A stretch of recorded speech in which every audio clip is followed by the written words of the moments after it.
의사 선생님, 제가 왜 이렇게 됐을까요?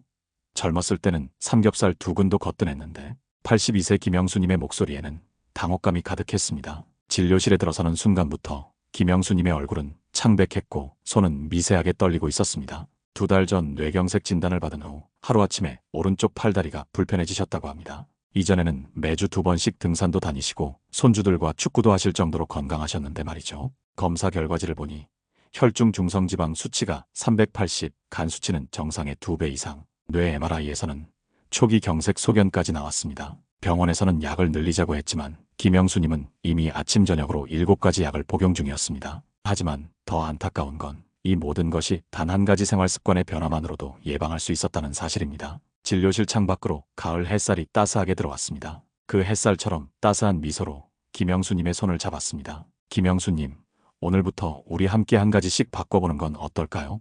냉장고부터 시작해볼까요? 안녕하십니까 여러분. 저는 의사 장문식입니다. 올해 93세가 되었습니다. 1956년 처음 개업한 이후 지금까지 약 68년간 쉬지 않고 환자를 진료해왔죠. 제 나이를 처음 들으시면 대부분 놀라십니다. 선생님이 정말 93세라고요?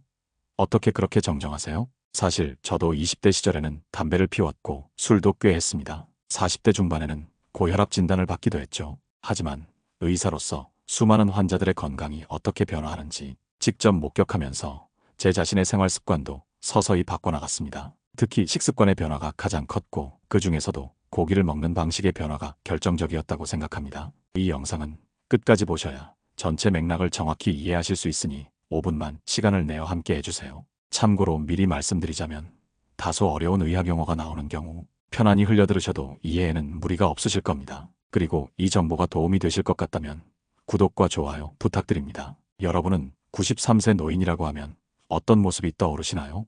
요양원에서 휠체어를 타고 계신 모습? 아니면 거동이 불편해 집에만 계시는 모습? 지금도 매일 병원에 나와 환자를 보고 혼자 걸어서 장을 본다면 믿으시겠어요? 제 일상은 꽤 바쁩니다. 아침 6시에 일어나 가벼운 스트레칭으로 하루를 시작하고 8시부터 오후 3시까지 환자를 봅니다. 점심시간에는 30분 정도 동네를 산책하고 저녁에는 책을 읽거나 클래식 음악을 듣습니다. 일주일에 2번은 수영장에 가서 천천히 수영도 합니다. 제 나이대의 많은 분들이 이런 일상을 상상하기 어렵다고 하십니다. 제게 물어보는 분들이 많습니다. 선생님은 도대체 뭘 드시길래 저렇게 정정하세요? 그럴 때마다 저는 고기 이야기부터 해야겠다고 생각합니다. 오늘은 그 이야기를 여러분과 나누겠습니다. 혹시 여러분도 젊은 시절 먹던 고기 그대로 드시고 계신가요? 소화도 안 되고 얼굴 붓고 혈압약 늘어난 적 없으셨나요?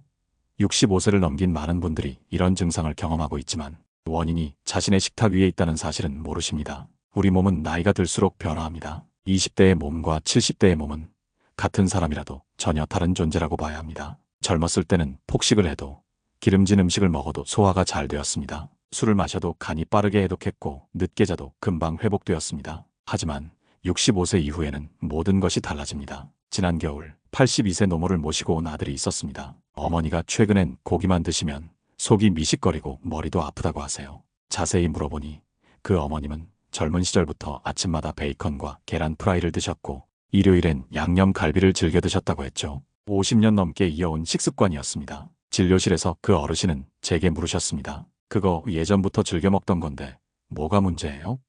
많은 분들이 그렇게 말씀하십니다. 하지만 65세를 넘긴 몸은 완전히 다릅니다. 심장 박동 소리를 들으며 저는 그 어르신께 부드럽게 설명드렸습니다. 어르신, 20대 때 입던 옷을 지금도 입으실 수 있으신가요?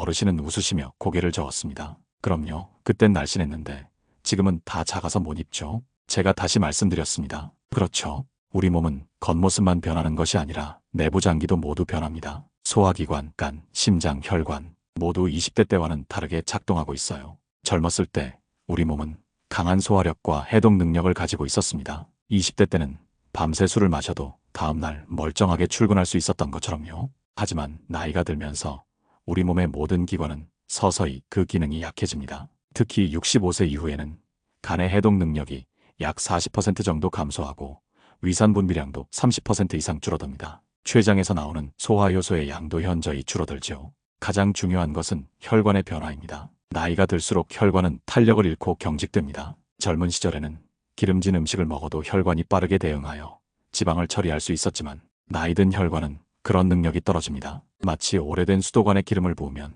쉽게 막히는 것과 비슷합니다. 이런 상황에서 젊은 시절과 똑같은 고기를 먹는다면 어떻게 될까요?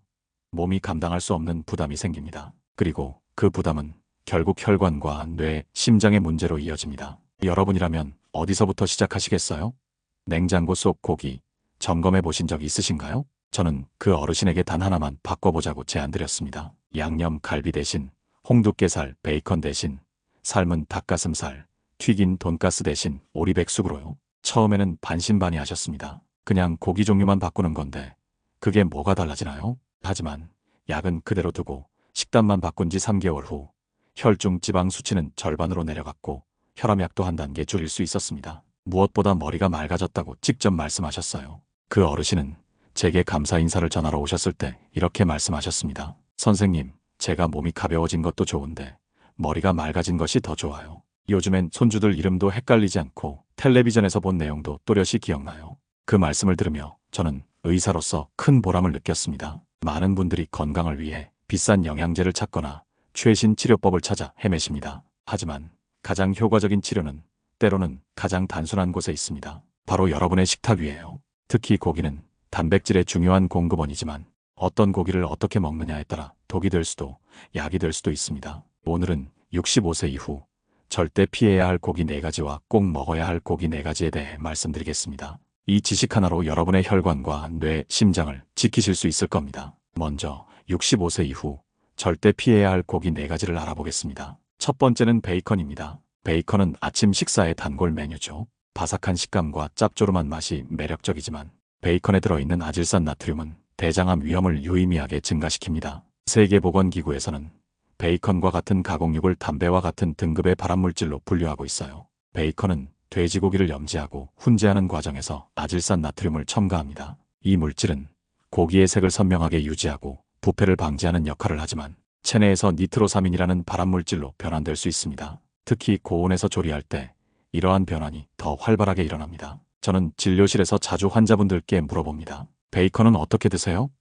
많은 분들이 아침에 공복에 먹습니다 라고 대답하십니다. 이것이 문제입니다. 공복에 아질산 나트륨이 들어간 베이컨을 섭취하면 위험증이 유발될 가능성이 더 높아집니다. 위산이 빈 상태에서 이런 화학물질이 직접 위벽에 닿기 때문이죠. 제 환자 중 한 분은 40년 동안 매일 아침 베이컨을 드셨다가 위궤양으로 응급실에 실려오신 적이 있었어요. 그분의 위벽은 마치 수십 년 동안 담배를 피운 사람의 폐처럼 검게 변해 있었습니다. 담배와 같은 등급의 발암물질이라는 말이 과장이 아니라는 걸 직접 눈으로 확인한 순간이었죠. 다른 환자분은 매주 2번씩 베이컨 샌드위치를 드시다가 대장 용종이 발견되어 수술을 받으셨습니다. 다행히 초기에 발견되어 큰 문제는 없었지만 의학적으로 베이컨과 같은 가공육이 대장암 위험을 증가시킨다는 것은 이미 많은 연구를 통해 입증된 사실입니다. 두 번째는 돈가스입니다. 바삭한 식감과 부드러운 속살이 매력적이지만 고온에서 튀기는 과정에서 트랜스지방과 산화지질이 생성됩니다. 이는 고혈압과 심장병의 시작점이 될 수 있어요.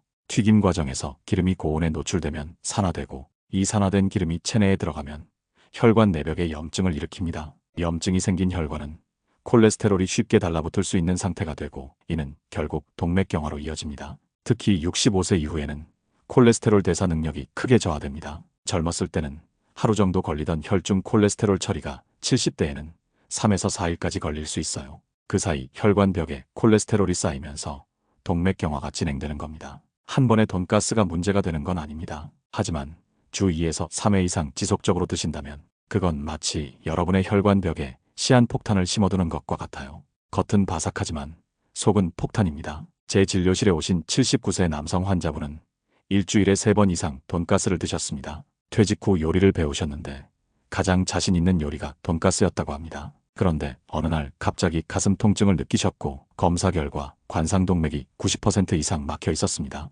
다행히 스텐트 시술로 위기를 넘기셨지만 이후 식단을 완전히 바꾸셨습니다. 지금은 일주일에 한 번 건강한 방식으로 조리한 고기만 드시고 나머지는 채식 위주로 드십니다. 세 번째는 양념 갈비입니다. 달콤한 맛이 일품이지만 양념에 들어간 설탕과 액상과당은 혈당 스파이크를 일으킵니다. 특히 고혈압과 당뇨 환자에게는 치명적일 수 있어요. 일반적인 양념 갈비 한 접시에는 약 20g의 설탕이 포함되어 있습니다. 이는 설탕 4에서 5스푼에 해당하는 양이에요. 여기에 고기의 지방까지 더해지면 우리 몸, 특히 뇌에는 큰 부담이 됩니다. 설탕과 지방이 한꺼번에 들어오면 인슐린 저항성이 높아집니다. 인슐린 저항성이란 체내의 인슐린이 제 기능을 하지 못하는 상태로 당뇨병의 전 단계라고 볼 수 있어요. 이렇게 되면 혈당 조절이 어려워지고 고혈당 상태가 지속됩니다. 노년기에는 인슐린 민감성이 떨어져 혈당 조절 능력이 약해집니다. 갑자기 올라간 혈당은 뇌혈관에 염증을 일으키고 장기적으로는 뇌의 인지 기능 저하로 이어질 수 있어요.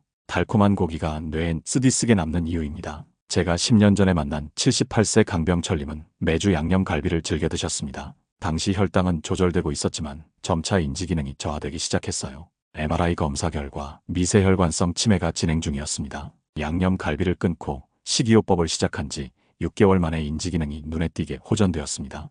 음식의 힘은 생각보다 강력합니다. 강병철님은 나중에 제게 이렇게 말씀하셨습니다. 선생님, 제가 기억력이 좋아진 것도 중요하지만 더 중요한 건 제 손주들 얼굴을 또렷이 기억할 수 있다는 거예요. 그것만으로도 충분히 행복합니다. 이런 말씀을 들을 때마다 의사로서 큰 보람을 느낍니다. 네 번째는 삼겹살입니다. 많은 한국인이 사랑하는 음식이지만 삼겹살은 지방이 약 80%를 차지하며 그중 대부분이 포화지방입니다. 특히 콜레스테롤 대사가 저하된 노년기에는 매우 위험할 수 있어요. 삼겹살 100g에는 약 40g의 지방이 포함되어 있는데 이 중 대부분이 포화지방입니다. 포화지방은 상온에서 고체 상태를 유지하는 지방으로 체내에서도 쉽게 녹지 않고 혈관벽에 달라붙는 특성이 있습니다. 더 문제가 되는 것은 숯불에 구울 때 발생하는 발암물질입니다. 고기의 지방이 불에 떨어져 타면서 다환방향족 탄화수소 PAHS라는 화합물이 생성되는데 이는 강력한 발암물질로 알려져 있습니다. 불판 위에 독, 숯불에서 더 강해지는 이유죠.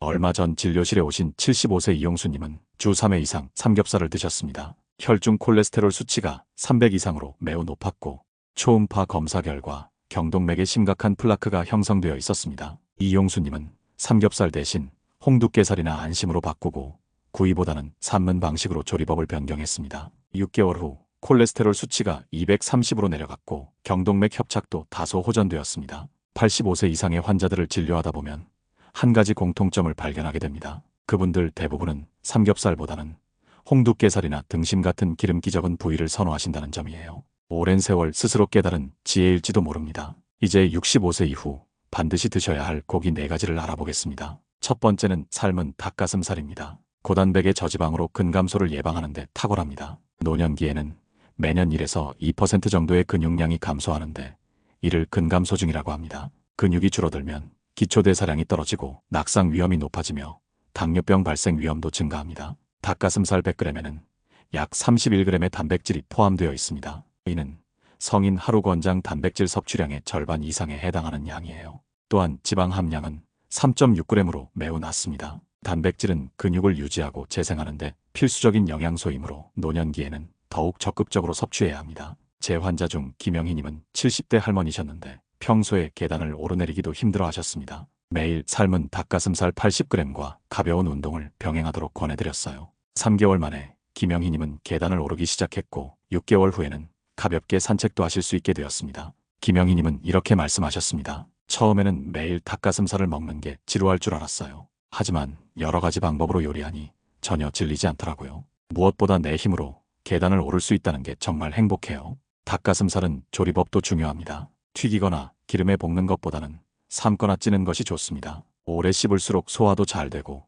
포만감도 오래 유지됩니다. 양파나 마늘, 레몬즙 등으로 간을 하면 나트륨 섭취를 줄이면서도 맛있게 드실 수 있어요. 두 번째는 오리백숙입니다. 오리고기는 불포화 지방산과 오메가3가 풍부해 혈관을 청소하는 데 도움이 됩니다. 고기이지만 기름이 약이 되는 이유죠. 많은 분들이 오리고기가 기름지다고 생각하시는데 실제로 오리지방의 성분을 분석해보면 단일불포화 지방산과 다중불포화 지방산의 비율이 높습니다. 이런 지방은 체내에서 좋은 콜레스테롤을 증가시키고 나쁜 콜레스테롤을 감소시키는 역할을 합니다. 특히 오리는 식물성 오일에서 발견되는 단수의 오메가3를 뇌와 심장, 건강에 중요한 장수의 오메가3로 효율적으로 전환할 수 있는 능력이 있어요. 이는 최근 연구에서 밝혀진 사실로 오리지방이 심장 건강에 도움이 될 수 있다는 과학적 근거입니다. 오리고기에는 비타민 E, 나이아신, 셀레늄과 같은 필수 영양소도 풍부하게 함유되어 있습니다. 이러한 영양소들은 면역력 강화와 염증 감소에 도움을 줍니다.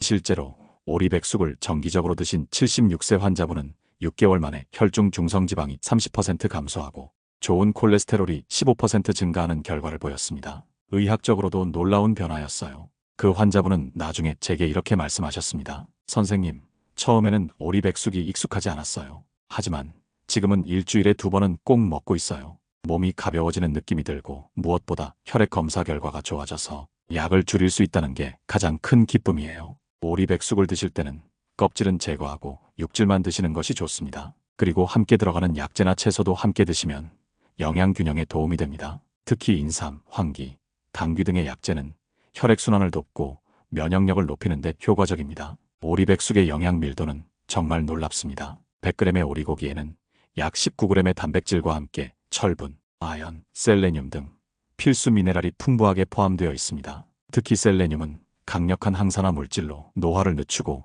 면역력을 높이는 데 도움이 됩니다. 또한 오리고기에는 비타민 B군이 풍부하게 함유되어 있습니다. 비타민 B는 에너지 대사와 신경계 기능에 중요한 역할을 하며 특히 노년기에 부족해지기 쉬운 영양소입니다. 오리백숙 한 그릇으로 하루 비타민 B 권장량의 상당 부분을 채울 수 있어요. 세 번째는 쇠고기 홍두깨살입니다. 철분과 단백질이 풍부해 빈혈과 인지 저하를 방지하는 데 효과적입니다. 노년기에는 철분 흡수율이 감소하면서 빈혈 위험이 높아집니다. 빈혈은 단순히 피로감만 일으키는 것이 아니라 뇌로 가는 산소 공급을 감소시켜 인지 기능에도 영향을 미칩니다. 실제로 빈혈이 있는 노인들은 그렇지 않은 노인들보다 인지 저하 속도가 빠르다는 연구 결과가 있습니다. 홍두깨살 100g에는 약 2.5mg의 철분이 포함되어 있습니다. 이는 하루 권장량의 약 20%에 해당하는 양이에요. 더 중요한 것은 쇠고기에 포함된 철분은 햄철이라고 해서 식물성 철분보다 흡수율이 2에서 3배 높다는 점입니다. 실제로 제 환자 중 한 분은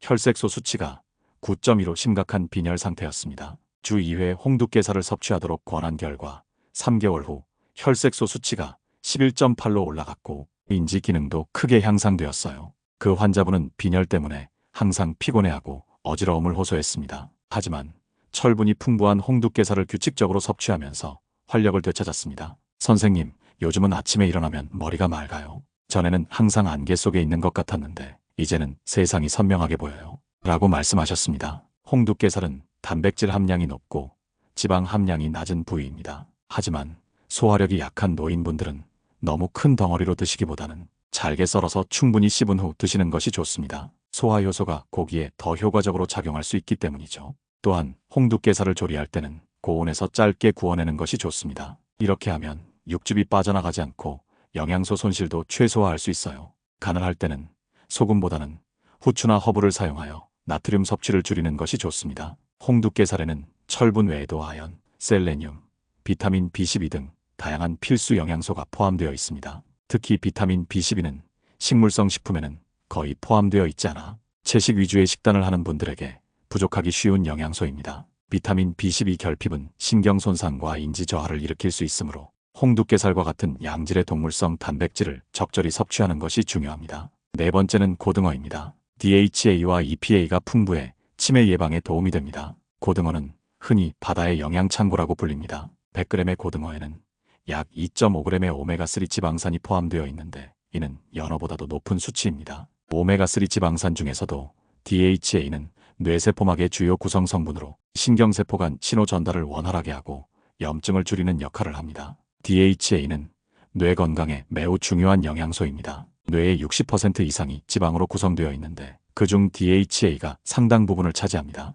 DHA가 부족하면 뇌세포 간 통신이 원활하지 않아 기억력 저하, 집중력 감소 등의 증상이 나타날 수 있습니다. 알츠하이머 환자의 뇌를 분석해보면 DHA 함량이 정상인보다 낮다는 연구 결과도 있습니다. 실제로 일주일에 이번 고등어를 섭취한 어르신들은 그렇지 않은 어르신들보다 인지기능, 저하 속도가 30% 이상 느렸다는 연구 결과도 있어요. 제 환자 중에는 초기 치매 증상이 있었던 분이 일주일에 이번 고등어 섭취를 시작한 후 기억력이 눈에 띄게 향상된 경우도 있었습니다. 물론 고등어만으로 치매가 완전히 치료되는 것은 아니지만 진행 속도를 늦추고 예방하는 데는 분명 도움이 됩니다. 그 환자분은 처음에는 고등어의 비린내가 부담스럽다고 하셨습니다. 그래서 저는 레몬즙과 생강을 함께 조리하는 방법을 알려드렸어요. 처음에는 억지로 먹었는데 지금은 오히려 고등어 날이 기다려져요. 특히 머리가 맑아지는 느낌이 좋아요. 라고 말씀하셨습니다. 고등어를 조리할 때는 소금에 절이거나 간장, 양념보다는 된장이나 미소 등으로 조리하는 것이 나트륨 섭취를 줄이는 데 도움이 됩니다.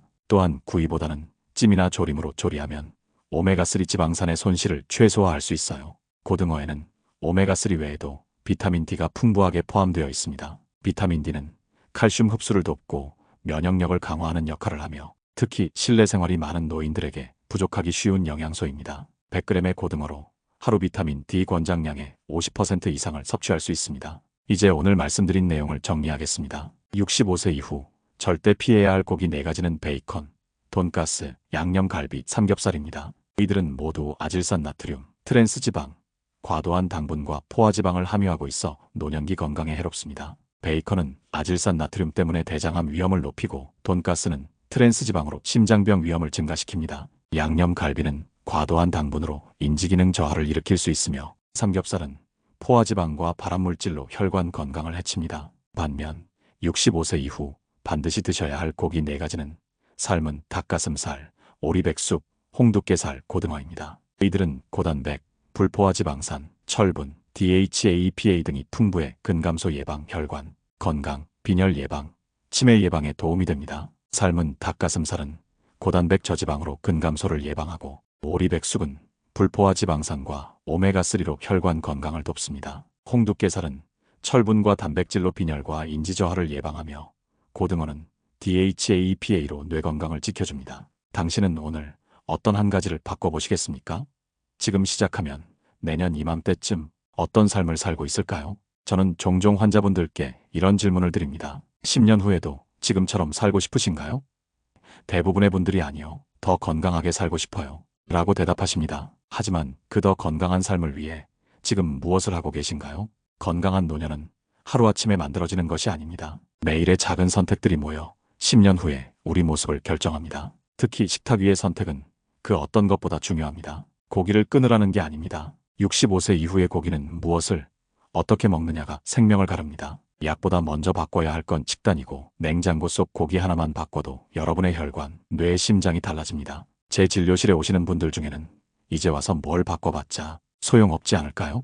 라고 말씀하시는 분들이 계십니다. 하지만 인체의 회복력은 생각보다 놀랍습니다. 65세, 75세, 심지어 85세에 식습관을 바꾸신 분들도 눈에 띄는 변화를 경험하셨습니다. 80세의 심근경색으로 응급실에 실려오신 한 환자분은 퇴원 후 철저히 식이요법을 지키셨습니다. 베이컨, 돈가스, 양념갈비, 삼겹살을 모두 끊고 대신 닭가슴살, 오리백숙, 홍두깨살, 고등어를 규칙적으로 드셨어요. 1년 후 검사에서는 혈관 상태가 70대 초반 수준으로 개선되었습니다. 의학적으로도 놀라운 회복이었죠.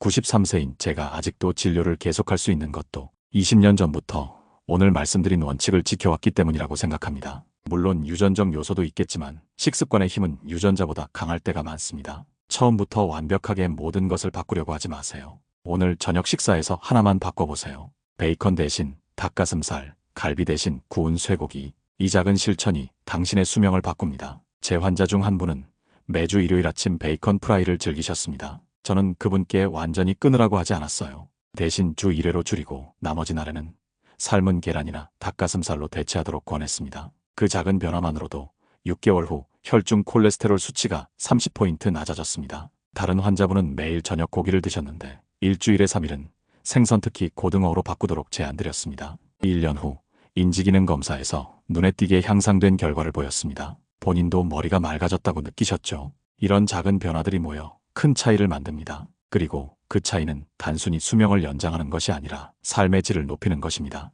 건강하게 오래 사는 것, 그것이 진정한 장수의 의미가 아닐까요? 건강은 대형 병원의 최첨단 장비나 비싼 약에 있는 것이 아닙니다. 여러분의 냉장고와 식탁에 있습니다. 오늘 저녁 여러분의 냉장고를 한번 열어보세요. 그리고 한 가지만 바꿔보세요. 그 작은 변화가 여러분의 미래를 바꿀 것입니다. 지금까지 제 이야기를 들어주셔서 감사합니다. 여러분의 건강한 노년을 진심으로 응원합니다. 다음 시간에는 노화로 무너진 근육, 하루 30분으로 되살리는 법, 이 주제로 찾아뵙겠습니다. 근육량이 줄어들면 어떤 문제가 생기는지, 어떤 운동이 효과적인지, 그리고 식이요법은 어떻게 해야 하는지 자세히 알려드리겠습니다. 오늘의 영상이 여러분의 건강관리에 작은 도움이라도 되었기를 바랍니다. 제 이야기를 듣고 어떤 생각이 드셨나요?